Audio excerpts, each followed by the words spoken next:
দর্শক, অবস্থান করছি ঐতিহাসিক চরমোনাই দরবার শরীফের বার্ষিক ওয়াজ মাহফিলে। প্রতি বছর অগ্রহায়ণ এবং ফাল্গুনে এখানে বিশাল ওয়াজ মাহফিল অনুষ্ঠিত হয়ে থাকে, যেখানে দেশের বিভিন্ন প্রান্ত থেকে লাখ লাখ জাকিরিন, শাকিরিন এবং সাধারণ মুসল্লিরা এখানে উপস্থিত হয়ে থাকেন।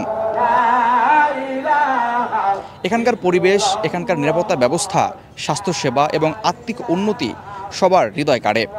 তাই প্রতি বছর দেশের বিভিন্ন প্রান্ত থেকে লাখ লাখ মুসল্লি বিভিন্ন মাধ্যমে, লঞ্চ, বাস এবং নানা মাধ্যমে এখানে এসে থাকেন এবং 3 দিন অবস্থান করে বয়ান শ্রবণ করে থাকেন। পীর সাহেব চরমোনাই মুফতি রেজাউল করিম এবং নায়েবে আমিরুল মুজাহিদিন মুফতি সৈয়দ মোহাম্মদ ফয়জুল করিম এখানে 6টি বয়ান দিয়ে থাকেন, যা এখানে আগত মুসল্লিদের আত্মার খোরাক।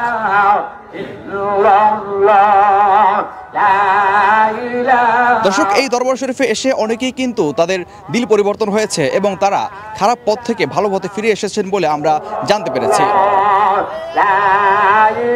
3 দিন বয়ান শ্রবণের পর খারাপ মানুষগুলো, পথ ভোলা মানুষগুলো রবের সন্ধান পেয়ে ফিরে যায় এই দরবার থেকে, এমনটাই বলছেন এখানে আগত মুসল্লিয়ানে কেরাম।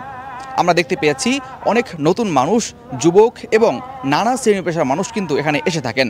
ধনী গরিব কোনো ভেদাভেদ নেই, তারা সবাই এক কাতারে মিলেমিশে বয়ান শ্রবণ করেন এবং ময়দানে থাকেন।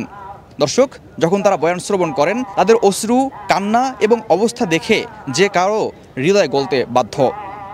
তাই তো বলা হয় যে এখানে এলে যাদের পাথর হৃদয় তাদেরও নাকি মন গলে যায়, ফিরে পায় রবের পথ, ফিরে পায় দ্বীন ইসলামের সঠিক পথ। Abdullah Bhatti, MBA Times.